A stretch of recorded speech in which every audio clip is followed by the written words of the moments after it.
I thought this was an interesting one here from John. Don't have an ink tablet yet, but struggling, hesitating, like pen and paper. Yeah, you're an ideal candidate for an e-ink tablet then, but also there are just so many choices, absolutely. So it's a difficult choice right now, and it wasn't always a difficult choice when the Remarkable 1 came around.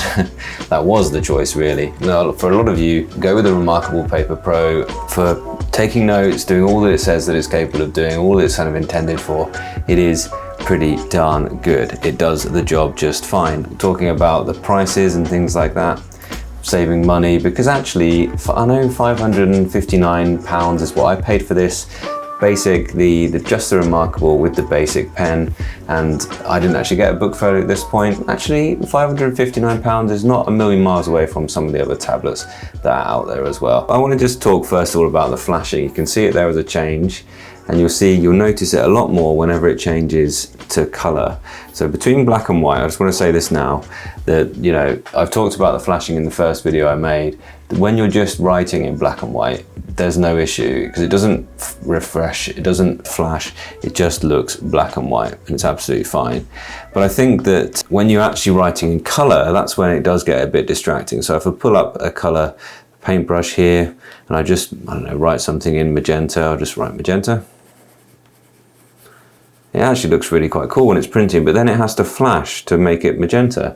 And what I find weird is actually the magenta that it's kind of printing on the page, just as I make the marks, isn't that different from the magenta there. So I think what Remarkable should do, this is my sort of 2 cents, I think they should actually figure out some of the colors that they can make without making it flash. So for instance, the blue that they have on the highlighter, right? See this is some blue that I've done earlier on the highlighter. It doesn't look very different to the final blue that you get just as you make the stroke. So what I'd like to see Remarkable do is think about what colors can they offer where you can actually write without it being a major flash afterwards like that. Because the way the Gallery 3 ink works, it has to cycle through the colors to give you the final printed color. So I think, yeah, absolutely, that kind of refresh will annoy many people, and it'll be the main gripes of the critics, absolutely. But as I said, if you're just wanting it for notes and you're mainly writing in black and white, you won't use color all that much. And so what you'll do is generally write in black and white and then just add little accents like I've done here. So here I've just underlined in blue and I've added some color numbers so they just stand out. And that's not too bad, because when it changes to that screen, it doesn't flash all over the place for all of the text, just the bits that I want it to be accents and highlights anyway. So it's interesting, isn't it? So cool. We're gonna talk about this, how's it handling color PDFs, we'll do that later on. And Hugo asked a good question there. How did it look when I did my drawing? Did it flash all the time? No, it didn't, because it did that thing that I just showed you. And it just kind of, until you've done quite a lot of strokes and lift the pen for a little while, it doesn't do anything. So when you're sketching, actually, it doesn't flash until you stop drawing. It's interesting, isn't it? Colors do look really clean, absolutely. Yeah, cool. Now the colored highlighters and arrow to also flash in the same way. So yeah, I think they can actually tweak that algorithm quite a bit there. And I think they ought to just give people those options. Maybe just give me 3 options that you tell me they don't flash if I write in those. Why not? So some other thoughts that I've had on the Remarkable Paper Pro then. So just to be clear about that flashing, when you're using the black and white ink, it's just like a normal Remarkable 2. So for me, you should see it just as a pure note taker, and then see that as just a nice to have that you can highlight sometimes in color, and you can enjoy some color content at times. Remarkable isn't going to be your color content all of the time.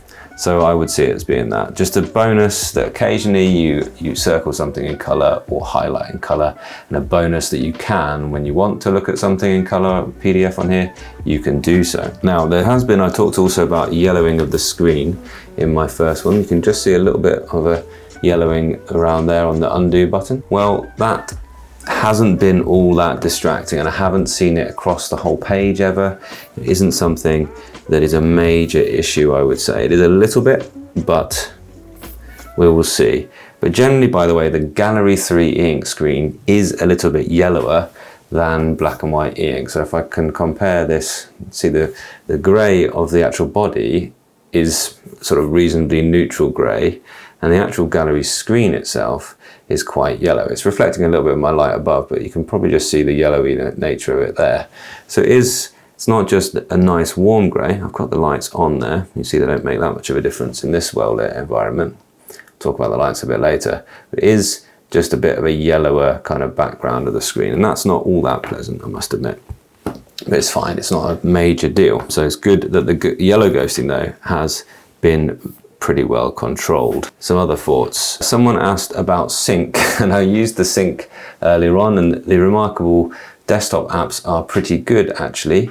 I'm using one, it's on the screen right now, and you can see the Remarkable app on the screen just there, and you can drag and drop your PDFs onto there, and then they should just sync straight away. And although it worked okay, do you know, it synced about 4 of the documents that I wanted to show you in this live stream, and then I had to wait for quite a long time, and there was no way of just checking what the status of that sync was.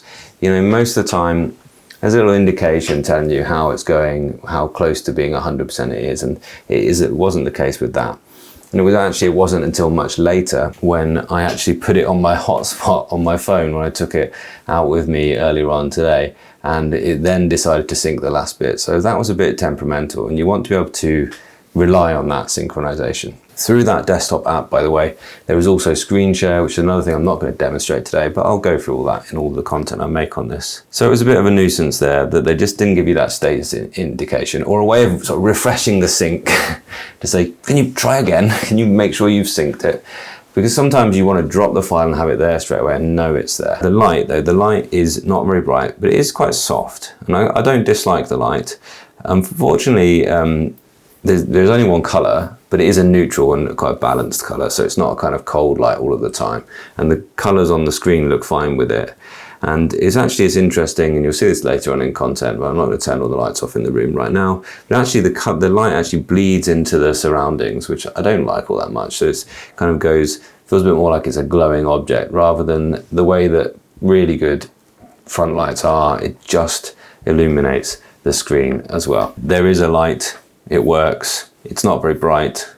It doesn't need to be, it's just, you know, it's there. Now, a lot of people asked, why did I do the diagonal pen tests when they added the straight line feature? So I did in my first video, I did lots of diagonal pen tests, and that's basically the way that I test YouTube reviewers test out pen technology. Because if the Stylus technology is very accurate, it will manage that, because you're going across the digitizer grid, it will manage that without the wobble. But you can see there's a slight wobble there, and Wacom EMR does that better.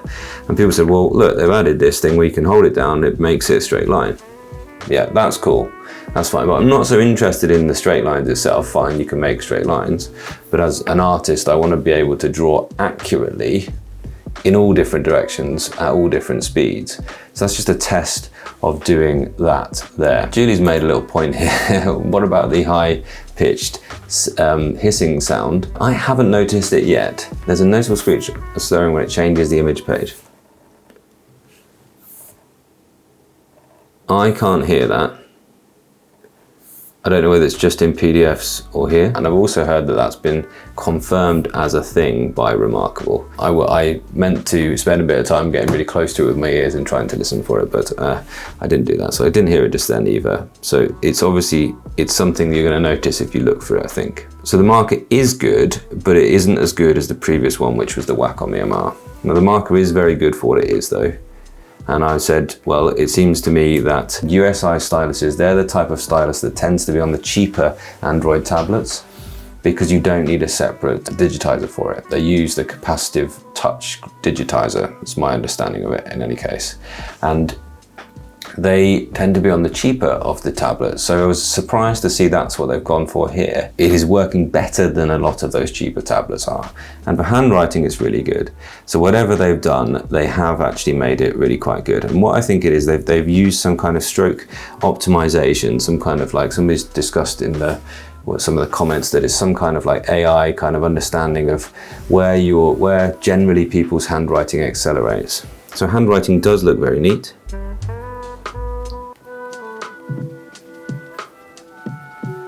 But what I would say is that it doesn't look exactly like my handwriting always looks.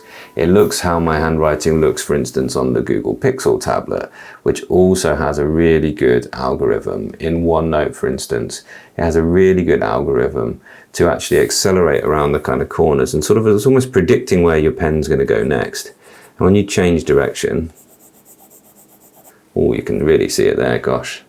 Look at that for some wobble. That's not so pleasant if you were trying to do some cross hatching. Then actually it's kind of guessing where your stroke's going to be, and it's sort of, it means that sometimes I almost feel like I'm leaving the ink behind a little bit when I make a stroke in my handwriting, and this isn't as good as my handwriting can look on e-ink, and that's a little bit frustrating. Although I hope you can see I had mixed reviews of my handwriting actually in the comments, and somebody said my handwriting, they couldn't read it, and others say, or often say, oh, your handwriting's really nice. I'm somewhere in the middle really. I like that it's got a good flow, but it is not, it's not perfect. And that brings me to OneNote. I've been really enjoying working in OneNote recently. And the issue with the Remarkable platform for me is that it only is on the Remarkable platform now. I'm not working straight into any other cloud apart from the Remarkable cloud. Whereas right now I'm daily driving the VWoods because I'm just testing that out. I'm really looking forward to daily driving the Remarkable next. But on the VWoods, I'm using OneNote and I can write straight into OneNote, and then it's there on wherever I want to look at it later. How I describe the pen feeling while writing, it is very good. It's really good. I think it's actually probably better in terms of a feel than the previous Remarkable, and that's saying something. So I really quite like it. It is really quite lovely. It still feels a bit more pencil-like than I probably prefer, but it's not the felt tippy feel of a lot of the e-ink tablets. Really quite nice. So yeah, it supports Google Drive, absolutely, but then you've got Google Drive and you've got a type of file that you can't read in Google Drive. The files are just there. I would see every integration on the Remarkable as being pull something down to the Remarkable rather than save it and work on a live copy. So it's not like you're able to work on something and it syncs to Google Drive and it's there in Google Drive. And yeah, you can pull down from Microsoft Word and Microsoft PowerPoint, but you can't sync a file you can't work on it and have the things saved in the cloud. And this is 2024, and I just expect everything I do to be automatically saved because that's how things work. What I would say though, if you are somebody who has a Remarkable 2 now and you're finding that Remarkable 2 a little bit tired, then I would recommend you upgrade now, because this is going to be their #1 device for at least a year, I would say, and I think it will still be their #1. It will be the Pro model for some time after that as well. So I really quite think if you're just somebody who likes to write your notes here, you're happy with the way Remarkable works and you don't need to do that, then you don't need to do any more, like I'm just describing there, working in OneNote and having it sync automatically, then stick with Remarkable. You'll be absolutely fine here. There's going to be some mixed reviews out there, but generally people are going to love this device just as they've loved the Remarkable 2. So I'm talking about OneNote just there. So the point is now you need to copy out of one app and into another, and that's not a distraction. You know what that is? That's a real jarring break in your workflow. So you've been working on something, and what you have to do to turn that into, I don't know, a web page or a published document or a printout is you have to then copy this out somehow, you know, into Word or into Google Drive or something, or wherever. You have to cut and paste. And again, Control-C and Control-V is fine. It's not hard, I know, but it is another thing to do. And that's not a distraction. It's ripping you out of your flow. And so I think that is something you really ought to consider there. If you're going to be using this anything apart from your personal notes, then you have to go away from Remarkable to get those things done. And so I love this for what it is. And I think if you like what it is and you want that, then buy with confidence. If you found that actually you've been working in the Remarkable world and you found it a bit limiting, then look for the Note Air 3s of the world, the Boox devices. Think what Boox might bring later on this year. That will be really exciting as well. And explore that world of Android e-ink. Let me know if that one helps you make the kind of choice. If you like the simplicity, buy with confidence. That's what I would say. If you want to expand now, if you worked with Remarkable 2 and you like working on e-ink, then there's more out there for you as well. So what about asking about the handwriting recognition? So I've been asked about handwriting recognition, so I did a bit of a handwriting recognition on the early parts of that page there. It's pretty blooming good, actually. Yeah, the handwriting recognition is pretty good. We talked about this, talked about the pen light. It's soft, not very bright. You won't need to use it in very tin light, okay, didn't miss that. It extends armed the edge, it's well balanced, it's not ill. Why did I do the pen test? Okay, so it's pretty good, isn't it? Not too bad there. Sure, they added straight lines, but the diagonal line test shows the accuracy of the marker. So you can see it gets most of it. So yeah, somebody asked, wouldn't you realistically do that compiling at the very end? Sure, but you know what? Like when I write, I can write with handwriting into any word processor I like on my Boox tablet. I can use handwriting recognition directly in it. It can do spell check, grammar recognition. I can, if I wish to, I can go straight into an AI kind of, grammar checker, and it can spit me out something that's a bit more polished if I want. That is working directly into that place, rather than having to now copy that out somehow, go to a computer, distracting myself because I'm opening my emails and doing other things on the internet, go to a computer, copy that out, work somewhere else. So Remarkable can't be a standalone. And because it's, for me at least, this kind of my workflows get interrupted by having to leave Remarkable, it will never be the perfect thing for me. But I'll tell you about my reason for loving the Remarkable still. I think some of you might know. Tell me why I love Remarkable still, even though it's not the thing for me at work necessarily now. Tell me in the comments if you think you know what it is that I love about Remarkable. And why not add some other basic file types, right? It wouldn't be that hard to add .mobi, .cbz, which is a comic book file format if you're not sure, JPEG, .ffs. Why not add these file types, just go ahead and do that. And for me, so they were talking about the distraction-free thing, and I had a good old discussion about the distraction-free in my live stream after launch. You see that? See how they're all black and white? There's nothing flickering there, skipping between 2 pages with all black and white. Why not just go ahead and stick with a black and white device then? If that's all you're going to do, right? Okay. So this was an interesting comment, I thought, a set of comments really on the distraction-free chat that I had there. This thing is 85% marketing. Yeah, they're very good at marketing. And lots of people have said, one of the main comments on that review was like, I'm really glad that we've got some unsponsored content. What did you guys think of the sponsored content, by the way? We can have a little chat about it. I'd love to hear what you guys thought about the sponsored content. There's been some really big name YouTubers do sponsored content. That's what a brand is likely to do, get their message out first while the hype's there, and then later on people like me can buy it and go ahead and rip it to pieces if we like, tell you a bit more of a balanced opinion. Of course they're not going to send it straight out to people who are going to give it positive and negatives when they can control that messaging a little bit more. Yeah, it was absolutely one-dimensional. Yeah, sponsor videos felt like a script read. A really interesting point here. Yeah, they did actually get hands-on with my deep guide, and they did give me the heads up so I could read their things there as well. I thought it was pretty poor, some of it as well, and I like those YouTubers. They're really, really good, but the enthusiasm didn't come through, did it? And I wonder, if you get it to people who love e-ink first, you're going to get a different kind of thing, because I'm going to talk about a lot the reason why I like this thing. So another comment said they've sold a lockdown ecosystem as a feature. They've sold something that they actually don't want to and haven't spent a great amount of time actually improving. They've sold that as a feature. So there we are. I think that's an interesting one. They also managed in the promo videos at first, they managed to sell the color flashing. They had all this kind of the magic of they didn't say the magic of it, but as they made the magenta and the different colors, they showed really close up with it, kind of the way it kind of flashes through. They didn't show that bit. They showed you just as you were sort of scoring across the page, making these wonderful blues and magentas, because the blues and magentas look great on here. It looks really cool when it's making that mark, but then it just flashes several times and you're like, oh, wish I hadn't done that now. They managed to sell that as a feature as well, and I certainly was taking, oh, this could be really, really good. But of course I had that bit of caution. I hope, with all my excitement, I hope the kind of caution came through that Gallery 3 is a newer technology and it's not perfect yet.